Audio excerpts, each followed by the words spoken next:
anytime you open this book, we have to come to it as if we've never seen it before. Right. So if I say something that you've heard before, just be like a child and just listen to it all over again as if you've never heard it before. Amen. So, there's a lot of ways to read this book. It's a very big one. This Bible here has, let me count these pages. Very big. It's very big. I think there's probably something like 3,000 pages here in this edition of the Bible. And there's a lot of ways to read the Bible. I mean, you can read it from a number of angles. And one thing that has, my daughter's about to leave, so I'm going to wave bye to her, okay? I'm in here. So, one way of reading it that I remember in college, one of my good friends, he always used to talk about the scarlet thread of the Bible, that there's a way of reading the Bible which focuses on God's redemption. And he said from the very beginning of the book until the very end of the Bible, you can see God's redemption all the way through. And he called it a scarlet thread. I think that's, it's amazing. But there are actually a lot of threads in the Bible. And there's a lot of threads that go from the very beginning to the very end. So redemption is one. You could also say that when God created man in his image and likeness, you could say that image and likeness is a thread that goes through the whole Bible, from the very first pages to the very last pages and all the pages in between. The kingdom of God, you can see, again, from Genesis 1:26 all the way up until the very last verses of the book of Revelation, you can see the idea of the kingdom of God being developed and revealed and highlighted and hit from different angles. Well, today, what we're going to do is we're going to take a look at the Bible through another lens. And this lens is, I would say, this is one of the most prominent themes that is running throughout the whole Bible. And strangely, it's also one of the most neglected. And it's something that's really hard sometimes for us to get a handle on. And even for some of us, it could make us a little uncomfortable if it's the first time you're hearing it, just because it's just not a way that we're used to reading the Bible. But that is, let me just tell you this. The Bible, in addition to being a book of redemption and all these of the kingdom of God, the Bible is a romance. Amen. The Bible is a romance, but it's in the most holy sense of the word that the Bible is a romance. And it's a romance between God and his chosen people. And it extends from the very first pages of the Bible, and it continues on through it continues on page after page, verse after verse. If you see it, I mean, once you see the divine romance in the Bible, you cannot unsee it. It's just there in every page. So what we're going to do today is we're going to talk about the divine romance, looking throughout the whole Bible, and that's what we're going to do first of all. We're going to look at this romantic relationship between God and his chosen people from the first pages of the Bible all the way to the end. But one thing that's really important in order for this to make sense to you is to realize that we have to read the Bible in the right way. And if you've been with us in previous sessions, like on the New Jerusalem, you'll realize that the Bible doesn't always speak to us literally. Like, the New Jerusalem is not a literal city that floats down out of the sky, even though that's the way it seems if you read Revelation 21 and 22 literally. But in the same way, when you read a lot of the Old Testament, you realize that the Old Testament is basically pictures that illustrate or demonstrate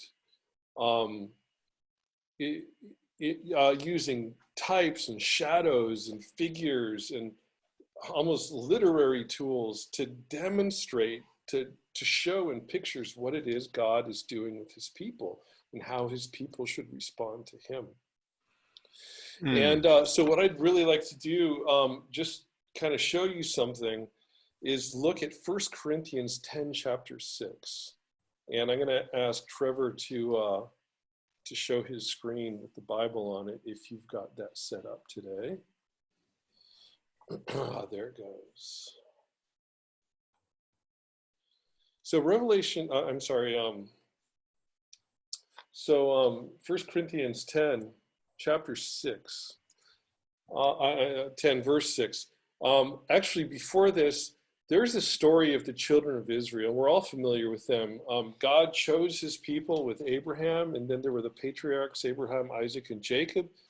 And then Jacob had these children, 12 of them, the sons, especially the sons. The sons were carried away to Egypt. And then in the journey out of Egypt, the children of Israel went through this crazy 40-year adventure. And a lot of the book of Genesis, Exodus, Leviticus, Numbers, and Deuteronomy are about that. That is the Pentateuch. So much of the Bible is about that. But when Paul the Apostle, when he writes the New Testament, particularly 1 Corinthians, he wants us to read the Old Testament in the right way. Because if we read the Old Testament only for historical lessons or as a history book, then we're going to miss the main point. Right. This is what Paul said. And hey, Will, are you available? Are you there? You ready to read something for me, brother? Could you read Yes. 1 Corinthians 10:6 for me, highlighted on the screen? Now these things occurred as examples to us, that we should not be ones who lust after evil things, even as they lusted. Right. Thanks, Will. So this first part of the verse, I just want to really focus on these things occurred as examples to us. And if you look at the Greek there, the Greek word there is typos. Typos is where we get the word typology. So basically, it's an example, or it's a figure, or it's an illustration, or it's a representation of a reality which is metaphorical, or it demonstrates a truth to us using almost like allegory. It's a story in a mystery. So when Paul read the Old Testament, what he did is he realized that it's actually talking about God and his people, and God and his people now, even the church. You see the same thing in verse 11. It says, now these things happened to them as an example, and they were written for our admonition, unto whom the ends of the ages had come. So all these things, and this is what we're going to spend a lot of time talking about, things from the Bible, especially the Old Testament, about a divine romance. And when we talk about a divine romance, what we're doing is we're talking about a type.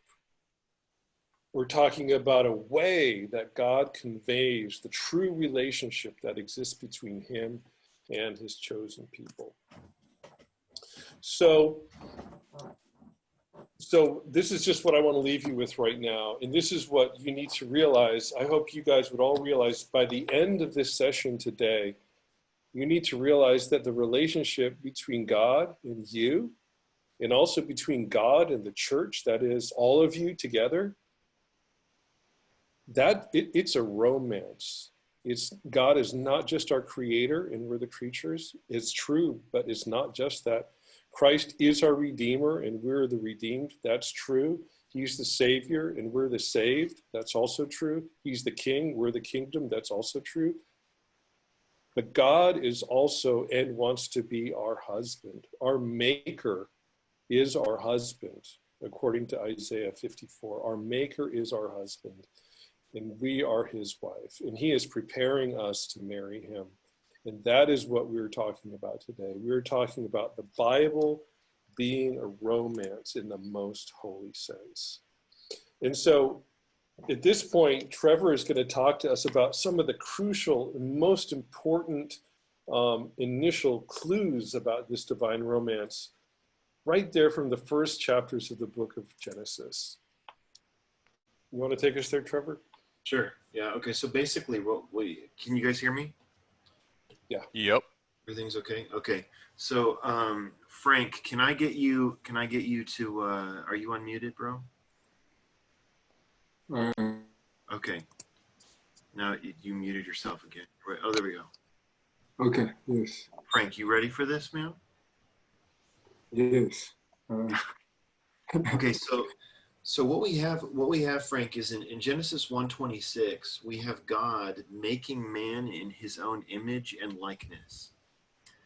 And this is quite interesting because God in eternity past, it says in 1 John 4:8-16 that God is love. And God had no object to love. So in a sense, his love was useless. He couldn't use it on anything. And so God has a desire to love something, to use his love on, to express this attribute that he has. And so literally what he does is he creates man in his image and in his likeness. Okay. And then in chapter 2, can you read 2:18 for me?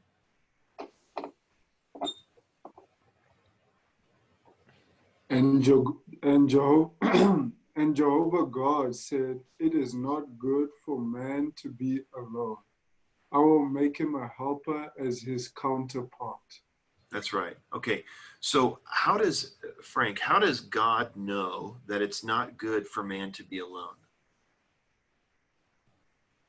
Is it because he created man in his image? Yeah. So what does that say about God? That it's not good for God to be alone. Yeah, that's exactly right, bro. It's not good for God to be alone. Okay. And God's loneliness, Frank, is much different. It's much different than our idea of loneliness. You know, when I say I'm lonely, it means that I have nobody to talk to, nobody cares about me. But actually, God's loneliness it's not dependent on if he has somebody to talk to. Because at this point in time, he already has the angels. Okay, so there's no issue. He can talk to people, or beings at least. He can talk to them. But actually, what he's yearning for is something that shares his life and nature, something that is a duplication of himself. Okay, that to God is when he's not alone. And so one thing that I want to just take you really quickly to is John 12:24, and this is a great verse if you ever want to explain it to someone. To use John 12:24. Frank, can you read that really quick? Truly, truly, I say to you, unless the grain of wheat falls into the ground and dies, it abides alone. But if it dies, it bears much fruit. Okay, so at this point in time, obviously creation has already happened. Obviously, there's thousands of people on the earth. There's plenty of people for God to talk to. There's plenty of angels for him to talk to. Yet he attributes himself to a grain of wheat that's about to fall into the ground and die. And he says, unless I do this, I will still be alone. Frank, he does not want to be alone. The innermost part of God's being is his man, he does not want to be alone. Okay, so what we got to do here is we got to go back to Genesis 2. And after 2, this is interesting. So he says this about Adam, okay? And a lot what Nathan just set us up to see is that there's types. We're going to hit a lot of types today. There's a lot of types in the Old Testament. There's a lot of, and types, it's just a picture of something. It describes something a little bit better than we can understand it, okay? So one way it was explained to me once, I thought it was really very useful, is it's like a picture on a wall. And I can see the picture. And I can sometimes, maybe it's a big battle scene, I don't know. And I can look at that picture and I can try to figure out what's going on in that picture. I might not know what war it is. I might not know what battle it is. I just know there's a bunch of dudes on that picture fighting. And the thing is, what ends up happening is that is the Old Testament. A lot of times I read the Old Testament and it is just straight weird, Frank. I got to be honest with you. There's some stuff in there. It is strange, bro. And I'm like, what in the world is going on? And I'm guessing, but I think that's what happens to a lot of Jews, unfortunately, because they don't have the New Testament. And the New Testament is the caption under the picture that describes what the picture is. Okay. It gives you details. And on the flip side, there's a lot of mysterious things. There's a lot of mysterious things that Paul says that I need a deeper description of what he's talking about. Okay. Yeah. So when you connect that to the Old Testament, you get a deeper picture, a more detailed idea of what's going on. Okay. So what we have here in Genesis 2 is Adam is looking for a counterpart. Okay. Can you read just 2:20 for me? And the man gave names to all cattle, and to the birds of the heaven, and to every animal of the field. But for Adam, there was not found a helper as his counterpart. That's right. Okay, so here you have, but Adam, there was not found a helper as his counterpart. Bro, okay, so this is the thing. Adam is looking for a counterpart in the animals. It says that. He's actually naming all the animals, and he's looking for a counterpart. But there wasn't found one. You want to know why, Frank? Why weren't the animals a counterpart to Adam? Maybe it's what you mentioned earlier about God seeking someone who matches him in his life and nature. I think you're right, Frank. Okay, so this is the deal, man. This is the deal, that the animals don't match him. Okay, but I'm going to point out some things here in verse 21. And Jehovah God caused a deep sleep to fall upon the man. Okay, sleep in the Bible is a form of death. Okay, so when it says when David dies, it says that he fell asleep with his fathers, or he went to sleep with his fathers. When Stephen gets martyred in Acts, it says that he fell asleep. Okay, Stephen didn't go into a coma. He didn't go to sleep. Stephen died. So here's a picture of death. Adam is going, he's dying. Okay, and so he went to sleep. Just like actually your sleep every day and waking up is a picture of death and resurrection. And you probably feel like that when you're waking up. I don't know. Maybe you're a morning person. And it says, and he took one of his ribs and he closed up the flesh in its place. Okay, Frank, I'm going to ask you a really, really simple, obvious question.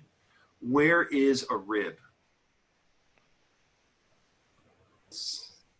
Oh, yeah. Yeah, bro, you don't have to show us. You don't have to show us your ribs, but on the side. I love the effort. I love the effort there, okay? But yeah, a rib is your side, right? It's right at your side. Yes. Okay? And so those are two things that you need to see here. You need to see that he fell asleep, Adam died, and then his side was opened, and out came a rib, which God, then can you read verse 22? And Jehovah God built the rib, which he had taken from the man, into a woman and brought her to the man. Okay, this is some really weird English here. Jehovah God built the rib. Okay, like I thought the rib was already there. But he built the rib, okay, which he had taken from the man and brought the woman to the man. Okay, so this is interesting. So something out of Adam was built into Eve. Yes. So we could really get into this sometime. We don't have time today because there's so many types that we got to talk about. But literally, you have to consider, Frank, why in the world did God create Adam completely different than the way he created Eve? You know, everything else he just spoke into being. But with Adam, he actually left the throne in heaven, went down to the earth, and he formed Adam with his own hands. And then it's interesting, why didn't he do the exact same thing with Eve? Yeah. Well, there clearly has to be something in this picture where something out of Adam has to produce Eve. Okay? So we're going to hit all this stuff, okay? But can you read 23? This is one of my favorite parts, bro. Can you read 23? And the man said, this time, this is bone of my bones and flesh of my flesh. This one shall be called woman, because out of man this one was taken. Okay, bro, this is so legit. Okay, why does he say this time? I think it's because now, after he's seen all the animals, he's finally found someone. Yeah, bro. Yeah, all those animals didn't match me. But then I just woke up from this like divine nap that I was in. And now there's this totally amazing woman that this time, this one matches me. This one matches me, okay? And I think, this is just my opinion, bro, but I really think that the Lord, when he sees the church, when he comes back, I think he's going to quote this verse. I think he's going to look at the church and he's going to say, this time, this is bone of my bone and flesh of my flesh. Okay? Now, the one important thing that we have to do here, can you read verse 24 really quick? Therefore a man shall leave his father and his mother and shall cleave to his wife, and they shall become one flesh. Okay, so this is really important because we have to look at the Bible the way that Paul looked at the Bible. When Paul read Genesis 2, he wasn't simply just reading it as historical or scientific facts about where man came from and how, okay? When Paul looked at the Bible, what he was doing was he was looking at it from the angle of what is happening spiritually. What is the picture here? There's a picture. And we know that he does that because he quotes that verse that you just read later on, and Nathan's going to hit it for us. But I have to hit one more verse in Romans before I hand it off to Nathan, and it's Romans 5:14. And if you ever wanted to prove to someone that Adam is a type of Christ, you use Romans 5:14. Can you read that, bro? Right. But death reigned from Adam until Moses, even over those who had not sinned after the likeness of Adam's transgression, who is a type of him who was to come. Okay, so bro, Adam was a type of him who was to come. Amen. Adam is a type of him. The him is capitalized. It's Christ himself. So Adam is a type of Christ. But I'm going to hand it off to Nathan, and Nathan's going to show you how Adam's a type of Christ, and then also where Paul quoted this in the New Testament. Right, so when the Lord incarnated and came in the flesh, one of the first things that was remarked about him, and this is in John's Gospel. Actually, the Lord came to John, and John was baptizing. And John even baptized Jesus, but John actually had a particular view of Christ, that Christ is not merely the Messiah. He's not merely the one coming from God. He's not merely even God in the flesh. But John referred to Christ as being a bridegroom. If you look at John chapter 3, verse 29, Trevor's going to open that up. And then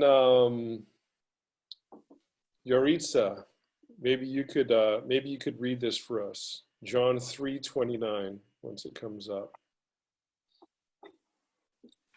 He who has the bride is the bridegroom, but the friend of the bridegroom who stands and hears him rejoices with joy because of the bridegroom's voice. This joy of mine, therefore, is made full. Right. So if I probably should have had you read the verses on either side of that too. Basically, John here is saying, John realized his status is that he was just the forerunner of Christ. He is not the main event. John is like the best man at a wedding. He's there, he plays a role, but he's not the one getting married.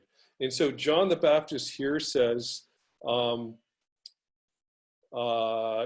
yourself testified me and said, I am not the Christ, but I have been sent before him. So John here is talking about his own role. Then he says, he who has the bride is the bridegroom. Christ is the bridegroom. He's the one you need to hear. Christ is the bridegroom. And then he says, I'm just the friend of the bridegroom. I'm just here. I play my role. And then in verse 30, he says, Christ must increase and I must decrease. So I don't think I don't think John the Baptist meant to be making a huge point here, but he recognized that Christ, in addition to many different statuses that he has, he's also the bridegroom. And Christ, as the bridegroom, has a bride. So earlier when Trevor just read that verse to us in Acts 5, saying that Adam is a type of Christ, Adam is a type of Christ, particularly in the sense of being he who has a wife, the bridegroom of the bride. So this is really important to realize that this is who Christ is. And so Paul, when he's writing a few years later, actually, how many years later would this be? This would be probably about 25 years later. He's writing to the Ephesians, and Paul says this amazing thing. So Paul is writing to different kinds of people who are in the church there in Ephesus. And then he starts talking about the relationship between the husband and the wife. He talks about many different relationships, but then he comes specifically to this one, and he kind of lingers on this point for quite a while. And so I'm going to go back to Will. Will, can you read me some verses, please? Ephesians 5:25. Husbands, love your wives, even as Christ also loved the church and gave himself up for her. Right. So husbands, love your wives. And then what are the next two words after that? Husband, love your wives. Even as.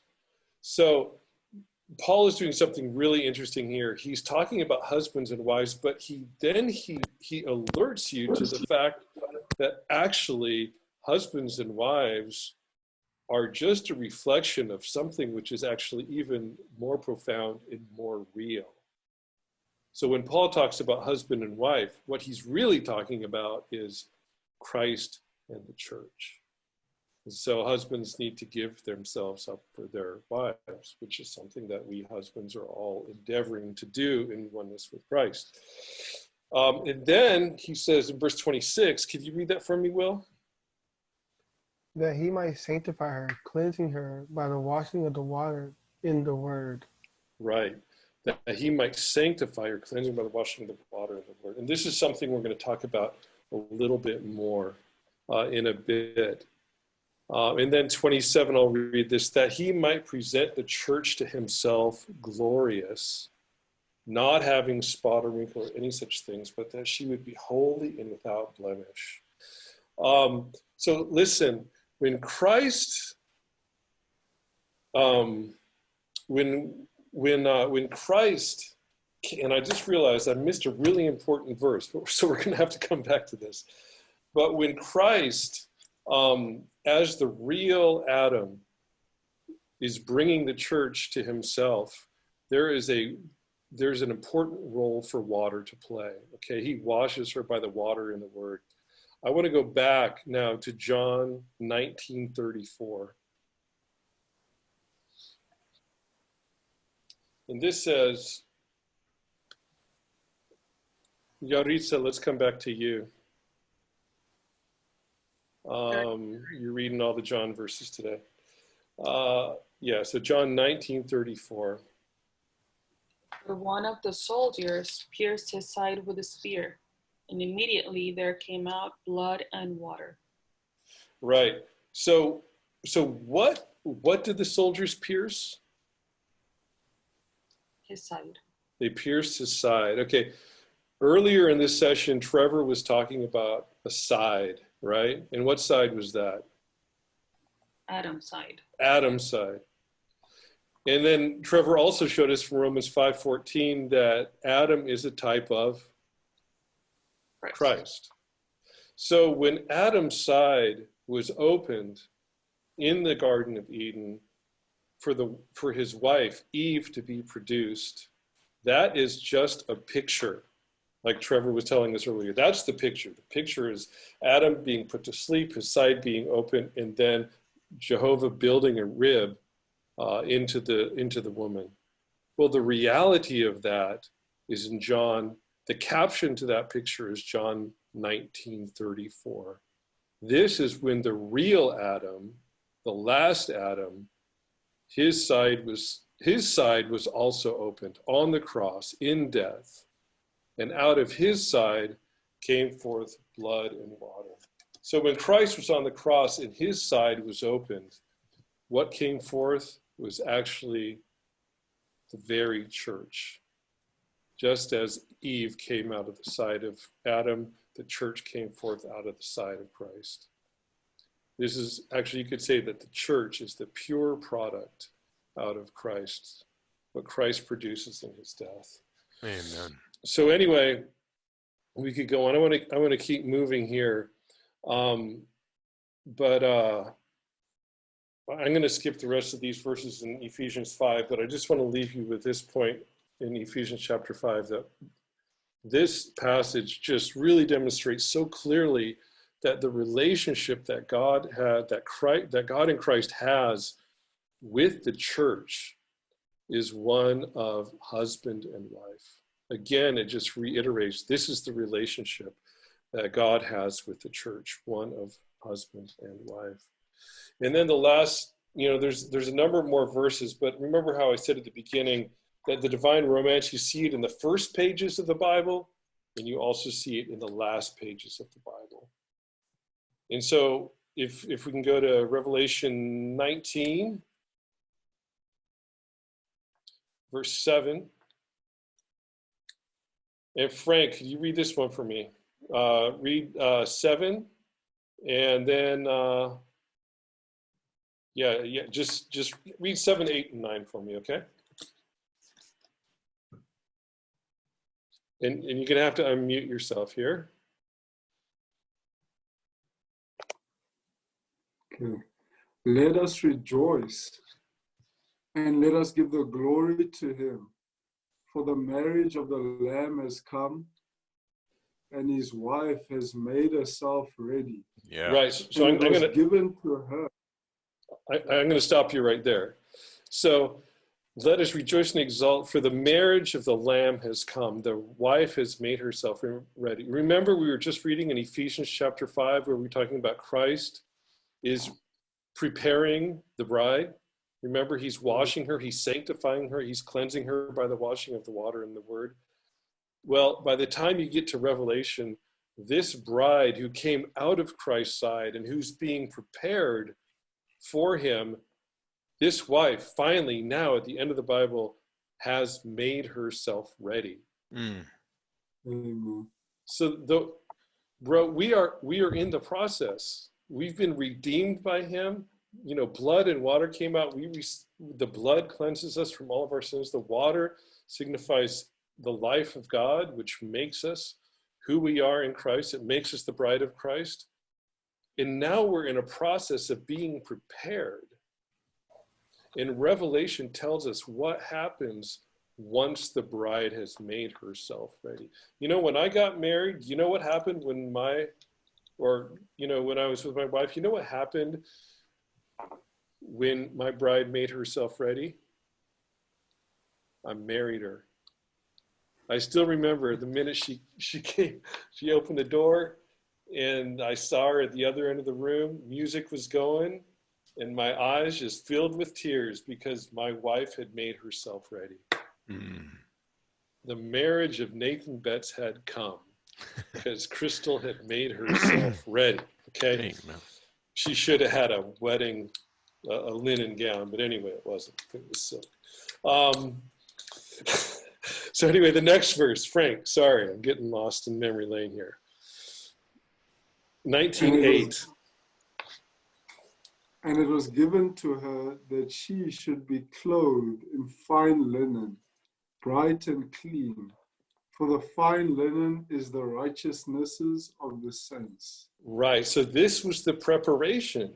Her wedding gown had to be made, had to be prepared. She needed some righteousnesses, righteous acts. And this is something we'll also cover a little bit later on. So we're reading these verses, and you just want to put a pin in these verses because we're going to come back to them, okay? And then read verse 9 for me.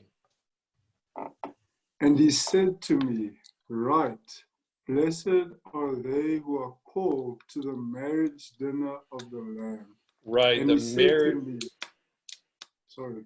Yeah, these are the true words of God. Sorry.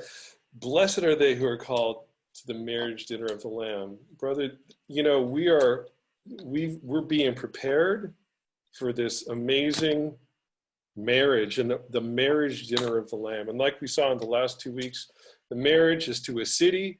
The city is marrying a lamb. The city is the bride. The bride is being prepared. It was made by Christ on the cross, and it was prefigured in the Old Testament, first of all, by Adam. So you can see the entire Bible getting tied together by this thread of the divine romance from Adam all the way in Revelation 20, actually one of the last verses of the Bible, Revelation 21:17. This is the last thing. Frank, why don't you read this for me as soon as Trevor pulls it up? But if it's not going to get pulled up, I will read it for you. What is it? It says 22:17. Oh.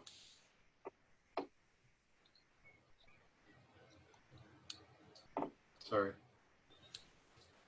Yeah, so Frank, read this for me. Verse 17. And the Spirit and the bride say, Come. And let him who hears come. Amen. And let him who is thirsty come. Let him who wills take the water of life freely. Right. So the Bible started with God alone creating a type, Adam, who had Eve as his wife, produced out of his side. And this was a symbol, this was a type of God needing, wanting, desiring, longing for companionship, longing for a wife. And here, 5 verses from the end of the Bible, you have this expression, the Spirit and the bride. God is no longer a bachelor God. God is now, has this, the divine romance has been fulfilled. The amazing, dramatic, traumatic story of God and the bride has been fulfilled in the last 5 verses of the New Testament, starting from the very beginning.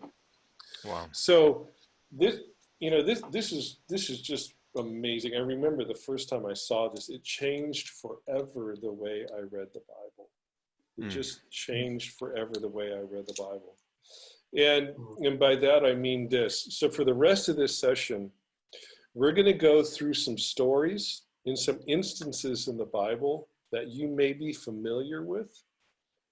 Maybe you heard them as stories. Maybe your mom or dad read you Bible stories when you were a little kid, and you had no idea that these stories that you were told were actually about Christ and the church. They were actually about a divine romance.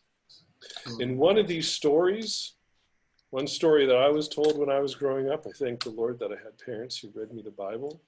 I try to do the same thing for my kid. And one of those stories was the story of Ruth and Boaz. It's this short little book tucked in the middle of the Old Testament. Maybe you've never read it. Maybe you've never heard it.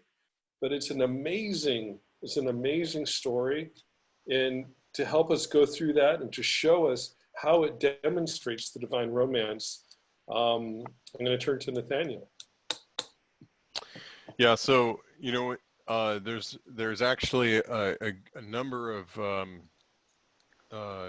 types in the Old Testament that point to this universal divine romance between God and his chosen people. And I'm not going to get into all the application of Boaz and Ruth. Actually, I just mainly want to highlight one point, but I'll just tell you the story briefly in case we're not all familiar with it. And that is Ruth was a Moabitess. And a Moabitess is someone from Moab. And Moab came out of the incestuous union between Lot and his daughter. So it's a really terrible background, but it's very striking that actually Ruth eventually became part of the genealogy of Christ. So what happened was a guy from Israel went to Moab and he died there. And then his wife came back, and one of the wives of her son, of one of her sons, her name was Ruth, and Ruth wanted to go back with her, because both sons had died, and Naomi initially didn't want her to, but Ruth persisted, so they both returned to Israel. And of course, when they returned, they were they weren't established. They were quite destitute and poor. But eventually, through a number of circumstances, Ruth met Boaz. And Boaz was actually on the line of the genealogy of Christ. We know that later in Matthew. And he was a very wealthy person and a very righteous person. But eventually, the story culminates with Boaz and Ruth marrying each other. Okay, the point here is that Ruth, she came from she was the descendant of an incestuous union. And this actually is very much related to us. Because Adam and Eve, when they took in the evil nature of Satan in the garden, they joined themselves to Satan. In fact, you could say that they married Satan. God wanted man to marry him, but man rejected God and instead joined himself to God's enemy. And so you can see this a little bit in type with the story of Ruth and Boaz. Eventually, even though this, someone from this kind of background, Boaz, he actually in type redeemed her. And in the same way, we are descendants of the serpent. In fact, we are serpents because we have the serpentine life and nature within us. And in the same way, the Lord, through his redemption, he has actually redeemed us. He became the bronze serpent on our behalf. He became in the likeness of the flesh of sin. And in so doing, we have been redeemed. And now we are in the process of actually becoming his bride. So anyway, we just wanted to illustrate that principle that in the fall of man was actually joined to Satan with that type.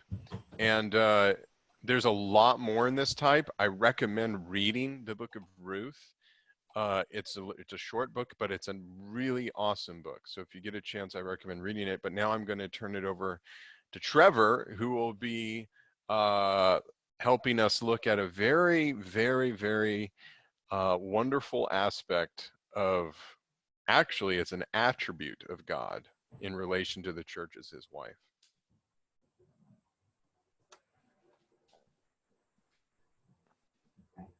Let me try and set this thing. Okay, there we go. We're back up. Okay. Okay, I have to be honest. I have been excited about sharing this for like months. At some point in time, I knew we were going to share about this, and now we are. You know. Okay, so this is the deal. I don't even know who to call on right now because I'm so excited.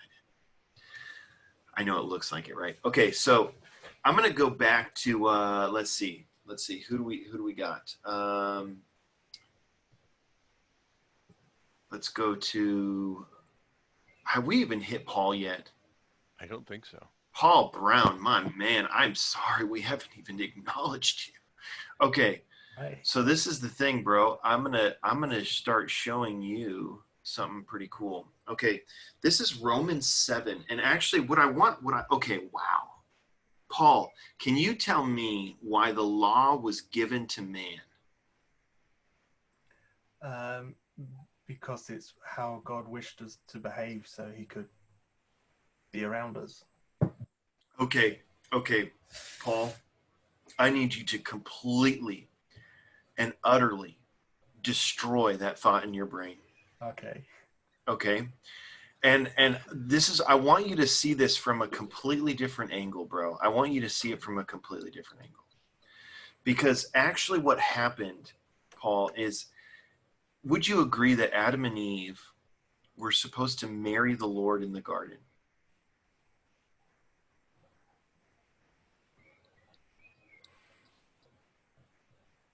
Yeah. Okay. That took you a while there, Paul. Yeah. It's okay, Paul. I have a verse for you that will help you a little bit. This is Isaiah 54:5. We're just going to look at this really quick, okay? So can you read that for me? For your Maker is your husband. Jehovah of hosts is his name, and the Holy One of Israel is your Redeemer. He is called the God of all the earth. Okay, so Paul, would you say that the reason Adam was made was to marry God? Oh, yeah. Okay, man, that's what I'm talking about. Okay. And the way that he would have done that is to eat the tree of life. Okay. He would have been united with God. But unfortunately, he didn't. And what ended up happening was, and I just want you to look at this from God's perspective for a second. From God's perspective, he created the being that he wanted to marry. They're walking in the garden. They're hanging out. You could even say they're courting, okay? And then he turns the corner one day, Paul, and she's cheating on him. Bro, how would you feel about that? Yeah, pretty upset. Paul, I don't want to get too personal, okay? I don't want to get too personal, but have you ever had someone cheat on you before? Yes, I have. It doesn't feel very good, does it? No. Okay, well, how do you think the Lord felt? I pretty upset, I'd imagine. I think he'd yeah. Paul, you're like a true British guy. You're saying this very politely, okay? And I appreciate that. Okay, bro. I would have been so angry. Yeah, I would have been so angry. Okay, and the Lord was really jealous. He was really jealous. In Exodus 34:14. It actually says that one of God's names is jealous. He says, my name is jealous. Okay. So God turns the corner and let me tell you what actually happened in that instance. What Satan actually tempted Eve with was that if you eat this, you'll be like God, right? And so what that is doing is that's telling Eve, don't take God as the head, as the husband. Actually, you want to be in control. You want to be the husband. Okay? So in that moment in the garden, what man was actually doing was not only cheating on God, but actually they were taking the place of God and becoming God. Okay? And this married them to Satan. And the thing is, Satan is trying to do the same thing. We've talked, in past appointments I've had with people, I've talked about Isaiah 14. And you just like, he just says, I will be like the Most High. Okay. So this was infused into man and joined him to Satan. Okay. Yeah. And at that point, Adam and Eve became the husband in a sense. Okay. They became what God was supposed to be. So there's a huge problem.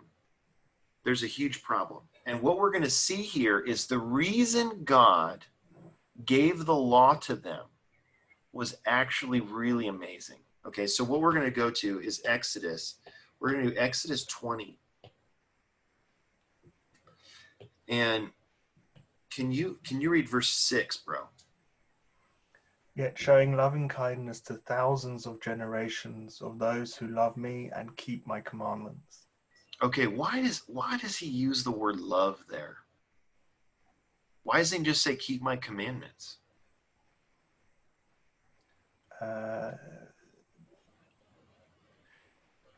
Those who love me, it's an act of love to keep these commandments, and in return he shows loving kindness. Okay. So this is the deal. What's really quite interesting is if you go to Exodus 19. Look at this. This is so interesting. When Moses comes down with the law, something really interesting happens, because this is what it is, bro. The law is actually who God is. Okay? Because he's the only one that can fulfill it. And so when he gave man the law, the reason he gave man the law was to expose man that you, Paul, are not the husband. You're not the husband. Since the garden, you've been trying to be the husband. But actually, I'm going to expose you. I'm going to expose you that you're not the husband. You can't be the husband. Only I can be the husband. And so he gives man the law to actually expose man. And what's interesting is man in Exodus 19:8 here. Man, bro, you and I both would have said this. If Moses comes down off the mountain, we both would have said this, bro. Go ahead, read that. And all the people answered together and said, all that Jehovah has spoken, we will do. And Moses brought back the words of the people to Jehovah. Oh, bro, we'll do it. We'll do it, man. Yeah. You know what? Everything that Jehovah has asked us to do, we're going to do it. And actually what they're doing here is this is an insult to Jehovah. And the reason why it's an insult is because they're blowing it again. They're doing exactly what they did back in the garden. You, again, are trying to be the husband. This is the wrong answer. So actually what God did was he gave Moses the 10 Commandments, and at the same time, he gave him the blueprints to the tabernacle. Because what it should have happened was you should have realized you're not the husband, and so then you're going to need the tabernacle to forgive all of your sins. Right. Okay? But no, they're like, oh, forget about the tabernacle. We're just going to do it. Okay? So he says this, and the people say this in Exodus 19, and they also say it in Exodus 24:3. And both times when this happens, Jehovah gets upset, bro. He gets mad. You think it's exactly the opposite. I want you to keep my law, right? But actually, these lightning comes in. Here, look at this, bro. I want you to read this. Look, bro, can you read that, bro? Like, And you shall set limits for the people all around, saying, be careful that you do not go up on the mountain or touch the border of it. Whoever touches the mountain shall surely be put to death. Actually, I needed you to read 9 first, and then that verse would have made a lot more sense. But can you read 9? And Jehovah said to Moses, I am coming to you in a thick cloud, that the people may hear when I speak with you, and may also believe you forever. Then Moses told the words of the people to Jehovah. Okay, so what ends up happening, if you read the whole context, which we don't have time for, in verse 16, you have thunder and lightning coming in. I mean, he is mad, bro. He's like, man, way wrong answer, Israelites. Way wrong answer. You want to know why? Because I'm the husband. That's why. And what actually the law was it was a marriage proposal. This is like round 2. This is round 2. And you're blowing it again, you know? You already cheated on me in the garden, and now you're still doing it. You still love being the husband. And what happens, actually, if we go to Jeremiah 2, can you read Jeremiah 2:2? Go and cry in the ears of Jerusalem, saying, thus says Jehovah, I remember concerning you the kindness of your youth, the love of your bridal days, when you followed after me in the wilderness, in a land that was not sown. Bro, Jehovah refers to it as the love of your bridal days in the wilderness. Okay? So you can get really into this. I mean, this is awesome. But actually what this did was it joined that husband that man was trying to be to the law. And, you know, in Romans 7, it's really interesting because, you know, I know you, Paul, you probably read Romans 7 a lot. And I have too, because, you know, wretched man that I am.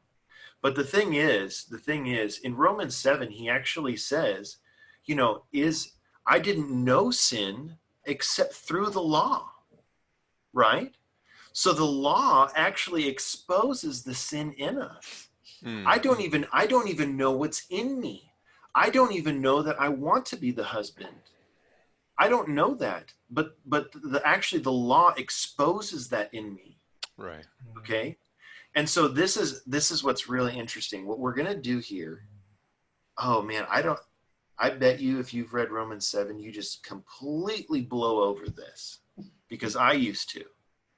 And what I'm going to show you is, you know what God did? You know, I like the fact, Paul, that you've had the experience of being cheated on. I'm sorry about that, but this is going to mean a lot more to you, okay? Because when the Lord walked into the garden and he saw who we were cheating on, do you know what he said to himself? Bro, he's like, you know what? I'm not just going to defeat this other guy. I'm going to kill him. I'm going to kill him. I couldn't do that when I was cheated on. I couldn't do that. But God can do that because he's God. Okay? So what we're going to see here is there's actually 2 husbands in Romans 7. Okay? And if you guys aren't taking notes yet, you're going to want to take notes because this is epic. Okay? And I'm going to do a diagram here in a second. Okay, so Paul, can you read, you can start with verse 1. Anytime Paul says don't be ignorant, we should probably listen up. Or are you ignorant, brothers? For I speak to those who know the law, that the law lords it over the man as long as he lives. For the married woman is bound by the law to her husband while he is living.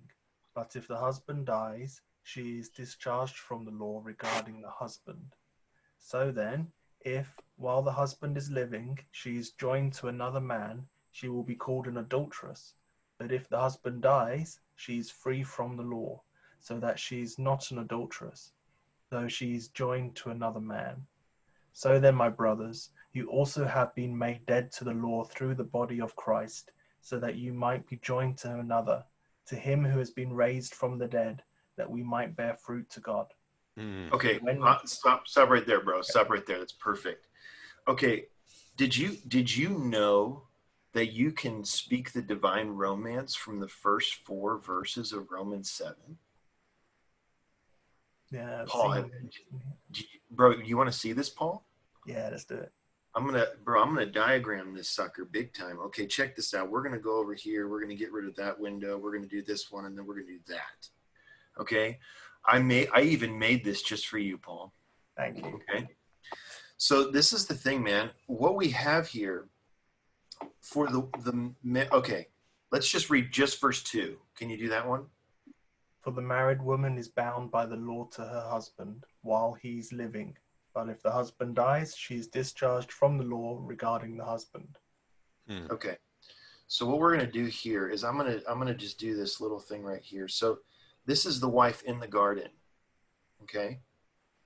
So this is our original intention, is to be the wife. We then decided to be the lowercase husband. Okay? And in this husband 1 and husband 2, this is husband 2. Okay? This is actually what the Bible refers to as the old man. The old man is married to Satan. Okay? And actually, what the Lord did is he came in the flesh and he died on the cross. Okay? So that, according to the law, Paul, this is mind-blowing, bro. Even in the law itself, the only way you have the right to marry someone else is if your spouse dies. Okay? So if we in the Old Testament, the Israelites, okay, if they are married to Satan, who needs to die? Satan. Okay, so according to these 4 verses, actually the old man needs to die, but it's joined to Satan. You're right. But just to be really specific, the old man needs to die.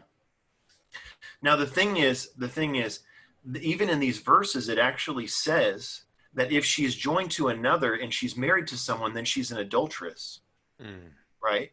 Well, the Lord's not going to have that, okay? He has to free her from that first wedding, that first marriage. And the only way that happens is by killing the first husband, or the second. Well, it's actually the second husband because he's the original. Okay. So then this is what happens, bro. So let's just do this. Okay. So now the law, this is interesting because you can connect this phrase right here. The law is now connected to this. Okay.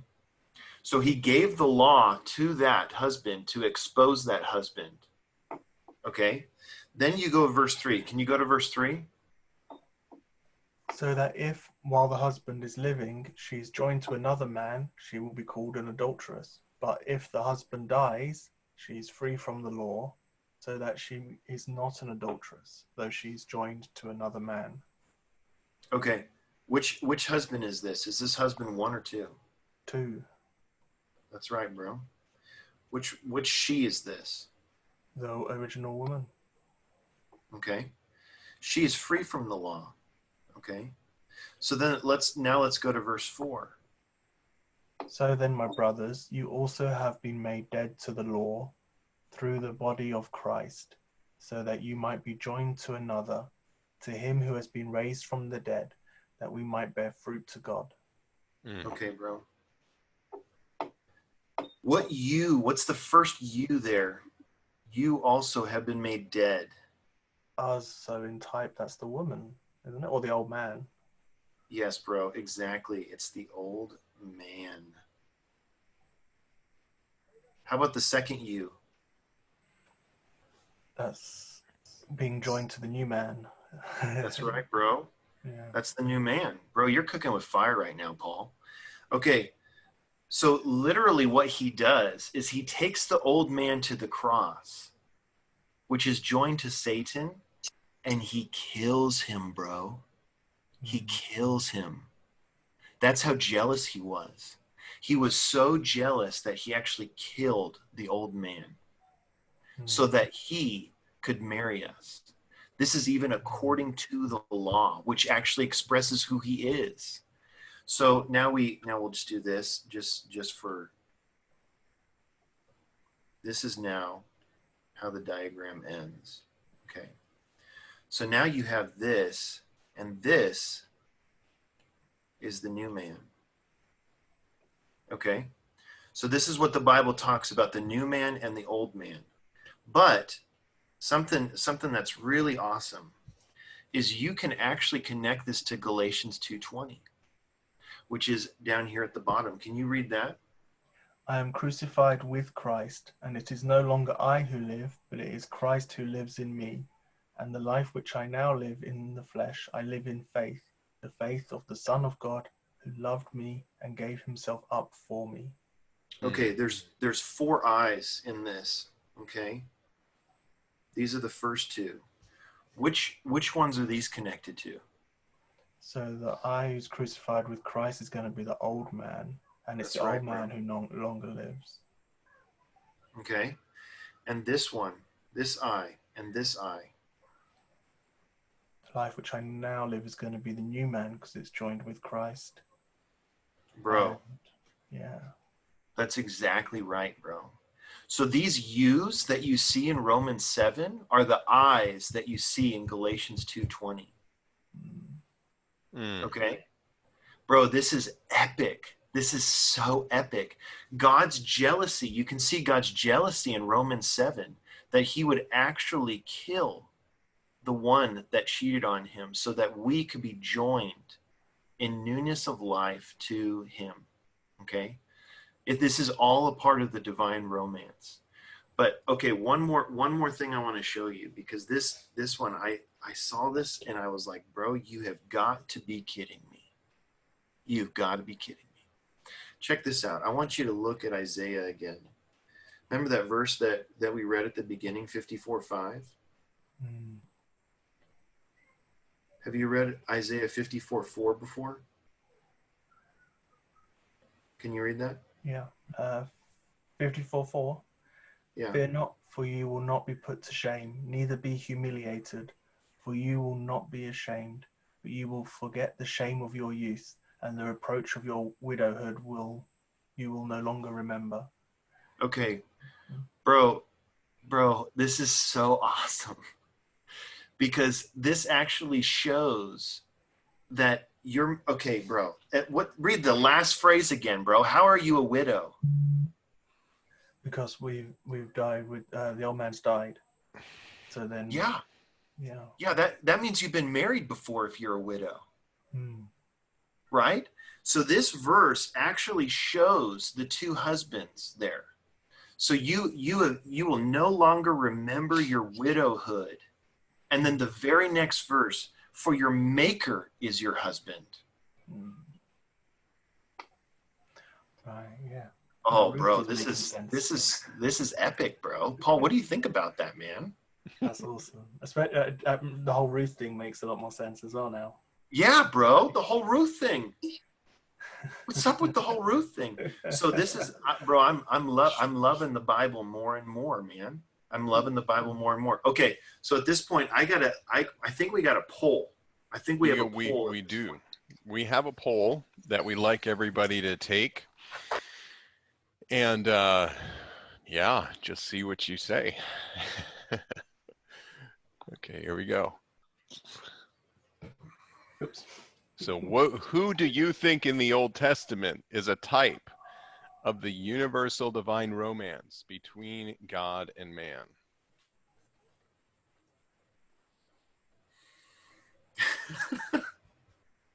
It didn't come up for me. It's because you're a co-host. I know. So what status am I in? I can see it, but I can't. Yeah, I can't vote either. I want to vote. I don't know, guys. This is just amazing. The Bible just blows my mind. I feel like we need to take a dancing break. Just like this is just amazing. Amen. Hey, all of you who watch this, I mean, we as the hosts are blown away just as much as you guys are by this stuff. It's just amazing. Yeah. The word of God speaks.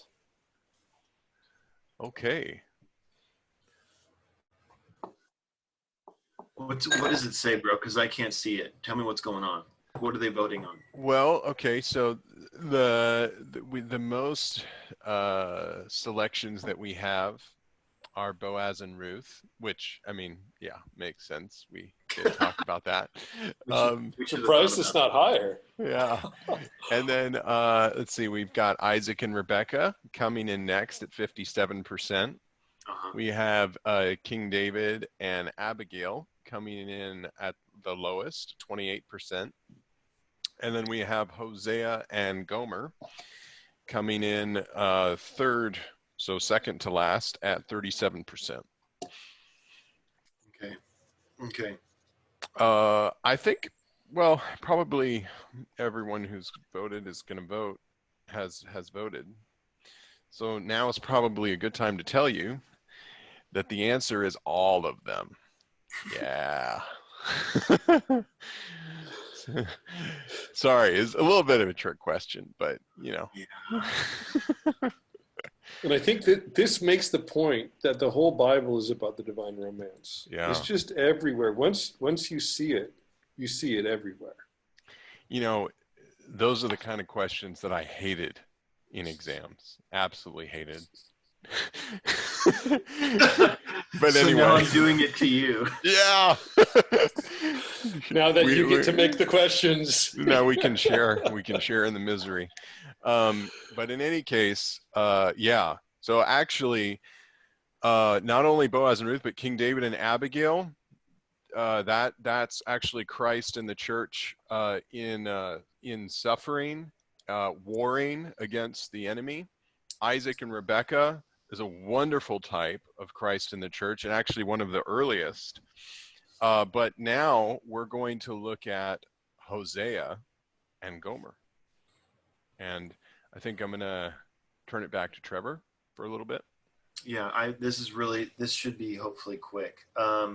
So who can I talk? Can I talk to Frank? Frank? Yes. Frank, do you know anything about Hosea and Gomer? I don't think so. Okay. So it's okay, bro. I mean, there's like I said, there's some real weird stuff in the Old Testament. This is actually, this story is really interesting. And it's actually one of the things that a lot of atheists use against Christians and Jews, because they think that what kind of God would there be that would basically have his prophet marry a prostitute? Okay, so this is actually the story of Hosea, and he is instructed by God to marry this prostitute. But the funny thing is, what it is a picture of Christ in the church. So I'm actually really quickly going to go to James 4:4.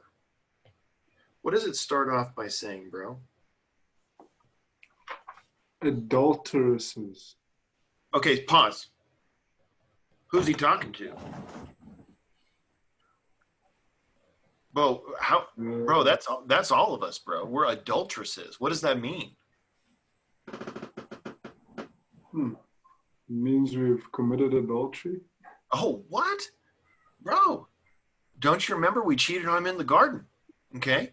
So James very clearly just man, you guys are adulteresses.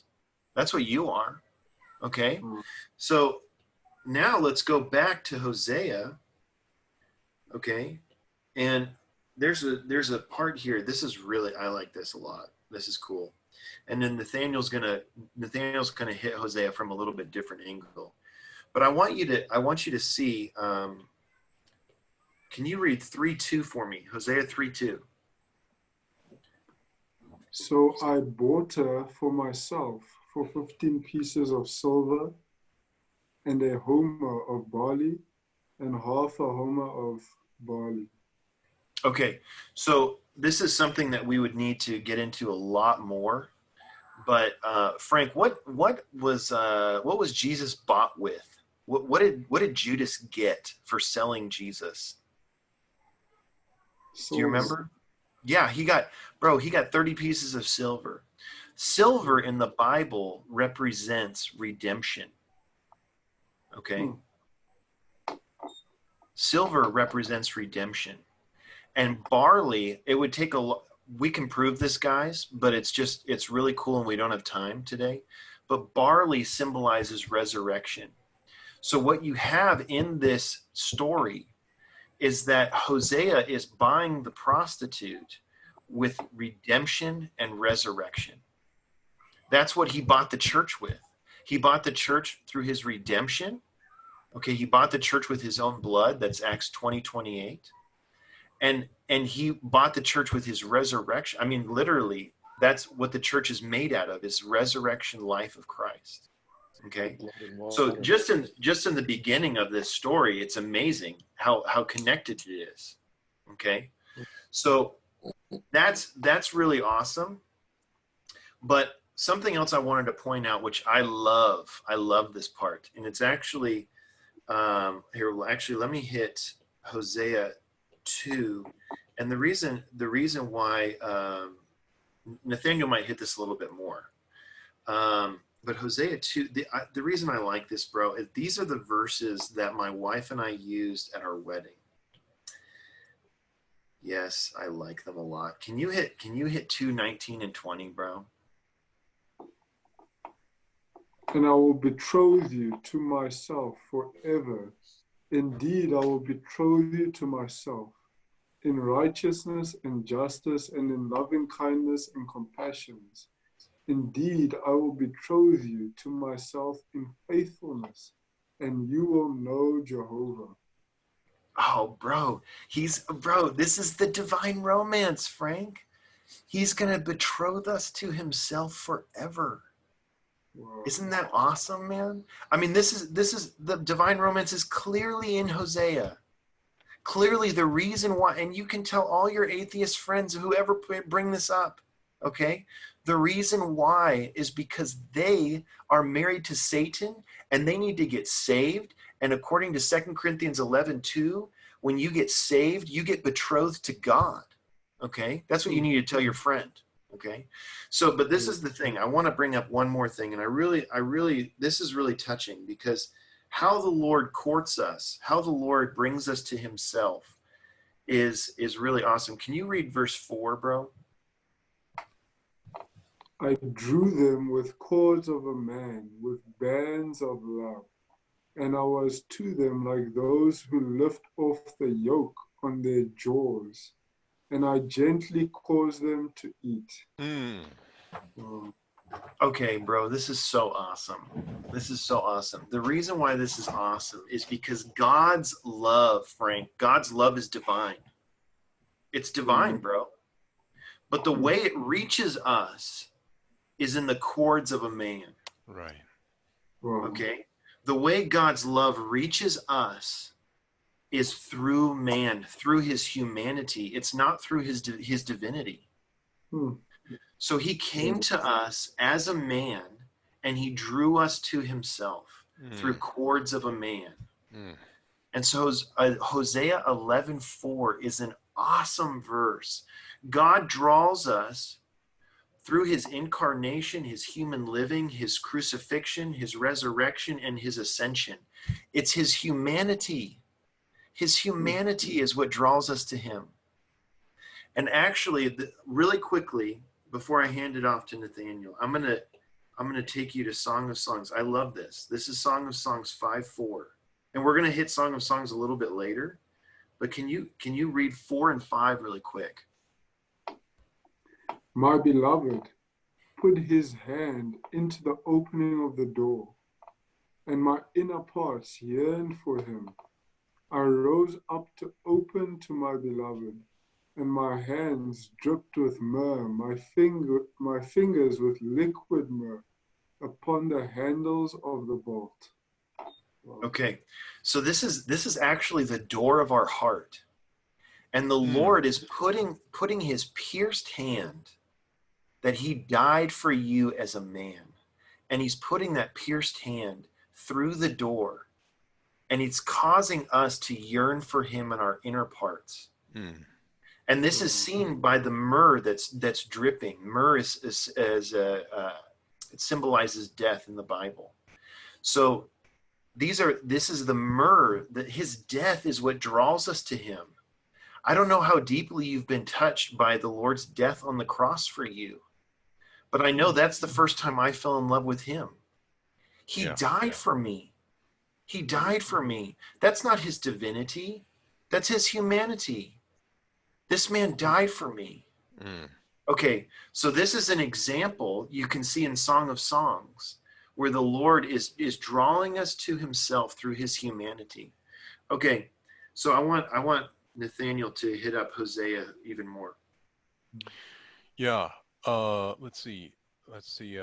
Maybe Yaritza, could you read for us Hosea 1, 2? Trevor will pull it up in just a second.